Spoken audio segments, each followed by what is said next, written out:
Hello and welcome! My name's Heather, I'm a registered professional counselor, and today I'm going to be watching Love is Blind Season 2, finally the weddings episode. I feel like I've been waiting forever to watch this, and it's just taken me so long to get through all the episodes and with the editing of the videos, but I finally made it, so let's get started. Last night, Shayne and I got into a fight. It was a really bad one, and he said some hurtful things to me. I still love him, and he's like still my best friend. So that's unfortunate. So they had a fight the night before. I mean, just the timing of the fight, the fact that there appeared to be alcohol involved. Drinking and fighting is not a good combination, especially leading up to the wedding. They're probably already feeling levels of stress because when we mix alcohol with fighting and we're probably really tired and we're probably stressed, it alters the state of mind to the point where we might not always be thinking clearly. We might say things that we don't necessarily mean.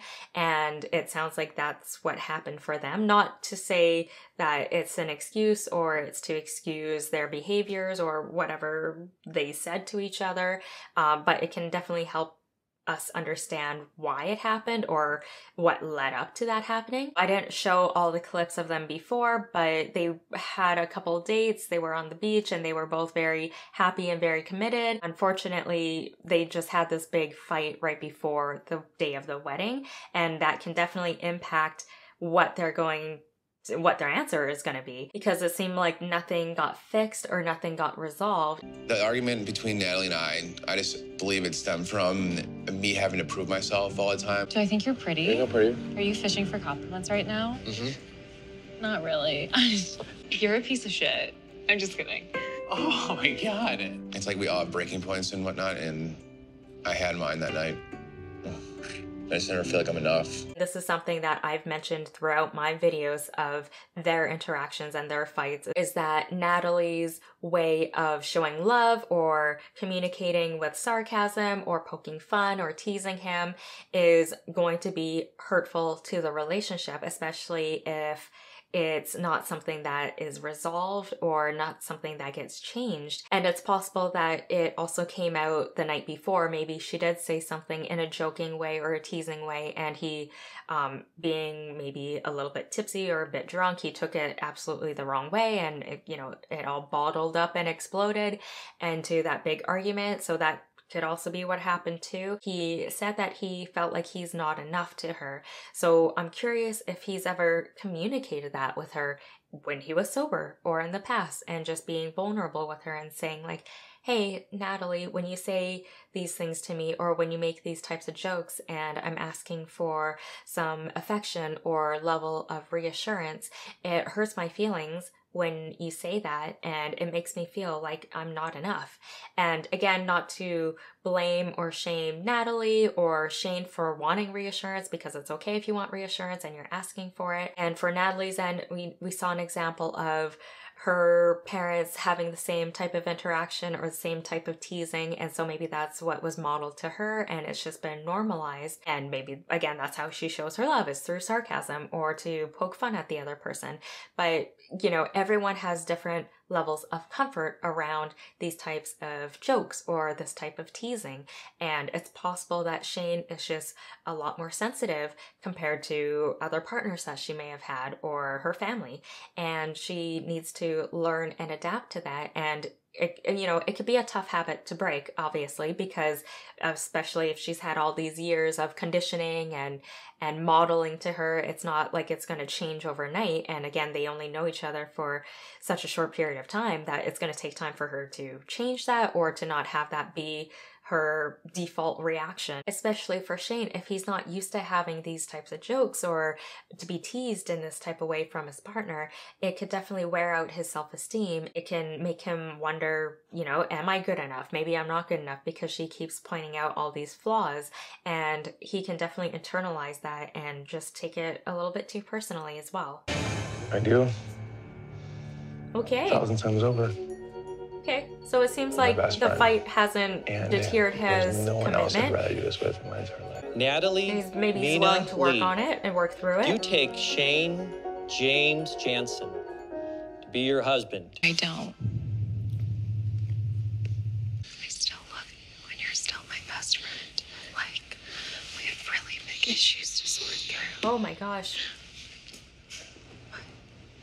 I know.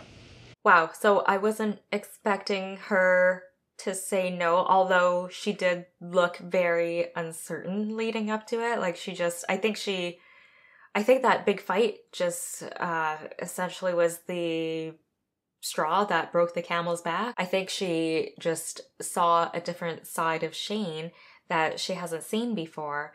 And maybe that's made her question everything and made her say no. She's trying to be as graceful as she can, and she still says that she loves him and he's still her best friend. It makes sense if they need some time to work through these big issues before getting married or continuing their relationship. That makes sense. You know what? I'm sorry that I said what I said.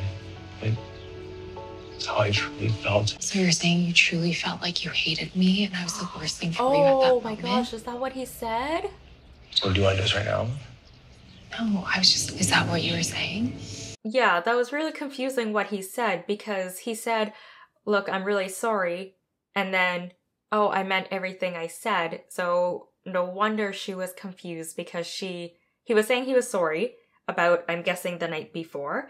And then he's saying, I meant everything I said, but he was referring to what he said when they were at the altar. But if you don't give the other person that context, they don't really know what you mean, because that's exactly what I thought too. And again, for him, maybe he's got a lot going on in his mind and, he's not really thinking clearly, and his thought is just kind of going from one thing to another thing really fast. And so it did not come off clearly, and now he thinks that she's trying to restart the fight or to talk about the fight that they had, whereas she's actually just wanting clarification about what he meant. I can't apologize more than I've done. I apologize every single fucking time I can.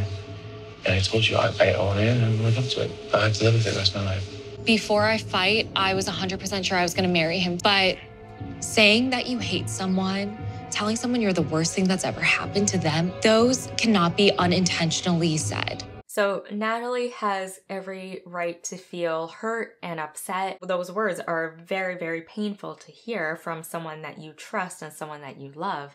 And it's no wonder that she said no at the altar. It could definitely be talked about and worked on. Again, couples therapy can be an option if they want to work through some of these emotions and to figure out better coping skills or communication styles towards each other. That could be something that they can do after they're done filming this. And so it just really depends on what's going to happen now. But I think that it's definitely brought up a lot of doubts for Natalie. I'm very hurt. I'm very sad. What else do you want to know about it, man? I don't know. I need time to process it, man. I don't know. It's just all blur right now. Like, what's going on? Shayne is also very shocked and very surprised. And even by the way that he's moving and just like, oh, everything's a blur, he's definitely in a very heightened state of reactivity because of what just happened. And we've seen examples of this throughout the season as well. When they were in the pods and he thought Natalie was Shayna, he was throwing his markers, he was getting really visibly upset. And maybe that's how he deals with getting triggered or dealing with really intense feelings of emotions and getting flooded. He just gets very reactive and expressive instead of really thinking and responding in a meaningful and thoughtful way. Still love her. Still think she's a good person. But do you think that I'm actually gonna fucking come back to you after that kind of stuff again? So he's definitely reacting from a place of hurt. He essentially just got rejected again on national television. So these feelings of resentment can be compounded with the past feelings of already feeling like he's not good enough, and now she's rejected him and said no, and so now he's thinking like, oh, this is just more evidence of how I'm not good enough for her. I'm curious to know if he's had other examples of maybe feeling rejected or feeling like he's not good enough, because that can also help explain why he needs these verbal reassurances or these affections from Natalie, and it's coming from a place of insecurity, and that's why he needs these constant reassurances, and that's how it comes out. And when you have a partner who is teasing you or is always joking around when you're asking for these levels of reassurance because you're feeling insecure, it could feed more into those levels of, oh, I'm not good enough. So maybe that's essentially what happened, is that she's just kind of triggering him in all the painful and hurtful ways that he's trying to deal with or he hasn't really dealt with yet. Because of this, he might have more feelings of resentment towards her because he's essentially saying, oh, there's no way I can get back together with her after all this. And it's not like she was doing it on purpose to hurt him. She's just saying, like, I don't think we're ready for this and we have a lot of issues to work on. But he interpreted it as, oh, it's just another example of her saying, I'm not good enough for her because she rejected me. And also, maybe he doesn't mean it right now because maybe he's just also very hurt and he's also very reactive. And so he's just saying these things because he's hurt in the moment. And then later, with some time, he might realize like, oh, okay, like I don't mind giving it another shot. I thought about how my dad makes me feel so safe and secure. And it's because I know that he always puts me in front of him. When I was standing at the altar with Shayne and looking at him, I felt on edge and scared.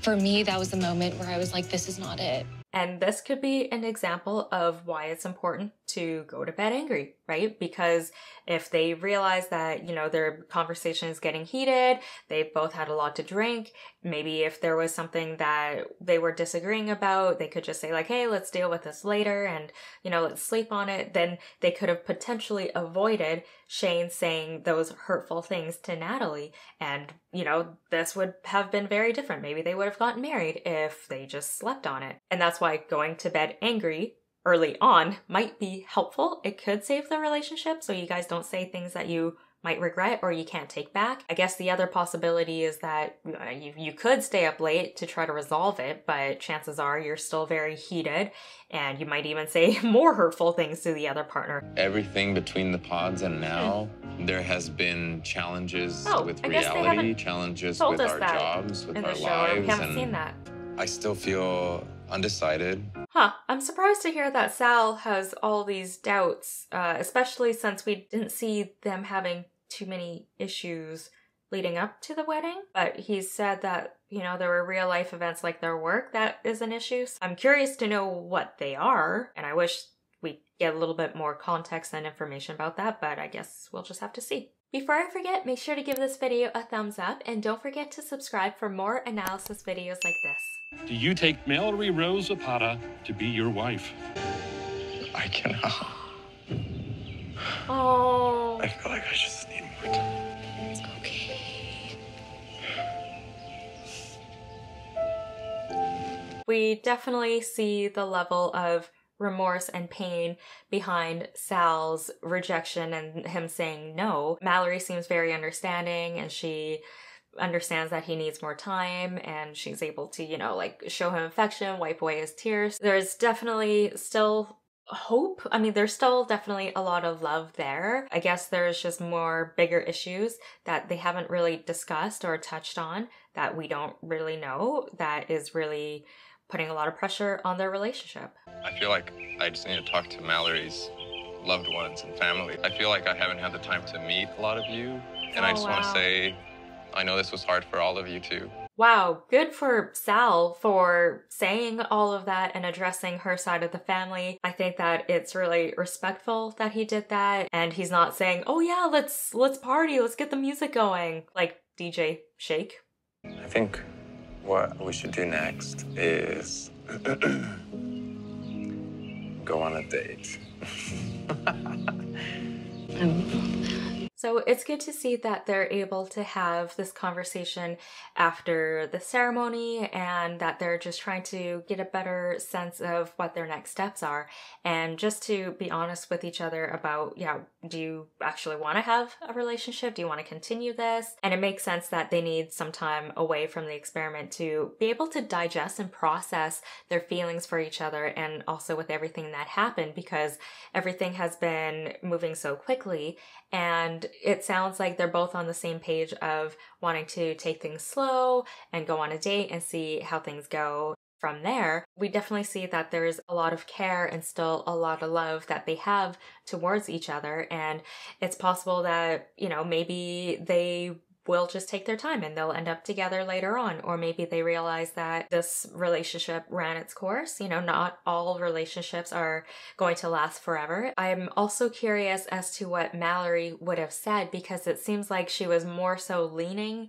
towards yes. It's hard to say though, just because we never got their answer. And now looking back on it, they might change what they would have said in the moment. I was terrified of putting myself out there and getting hurt, and I don't let a lot of people in. I think it's just hard to not be in your head and question everything. It sounds like she's starting to reflect and question where she went wrong or what she did wrong or what she missed. This is a normal thing for us to do after a breakup or after we were rejected by someone.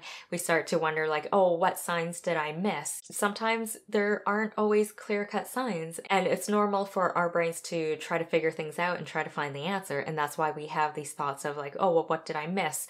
So I can avoid it in the future. If they do continue their relationship, we need to make sure that in Mallory's side that she doesn't hold this against Sal and she doesn't feel any feelings of resentment towards him, because sometimes that can happen, right? Is we maybe break up with someone and then later down the line we get back together, and it could be easy, especially if people haven't worked through their own healing process or their own feelings of rejection or pain, to keep pinpointing back to that point of when they broke up and blaming the other person for breaking up with them or leaving them. So hopefully it doesn't get to that point, and we'll just have to see whether or not they are able to continue their relationship, and if they're able to move past all these hurdles around work or real life problems that is putting a lot of pressure on their relationship.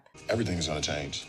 I have to make sacrifices not only for my marriage, but for her happiness. I can't do the things that I was doing as a single man. So Jarrette understands that he needs to change and that there are things that he has to do in order to make the marriage work, which is that he needs to stop going out all the time or going out so late, because that's definitely not going to be helping the marriage. And there's different lifestyles. When you get married, there are certain things that you have to change and adjust, especially if that's something that is important to your partner. Again, maybe your partner doesn't care, but if it's something that matters to your partner and you're marrying them, there's going to be some changes and compromises that you have to make in order to make the marriage work and to make your partner comfortable and happy. Do you take Iyanna to be your lawfully wedded wife? I do. Extra. I do. Iyanna, do you take Jarrette? I do. I now pronounce that they are husband and wife.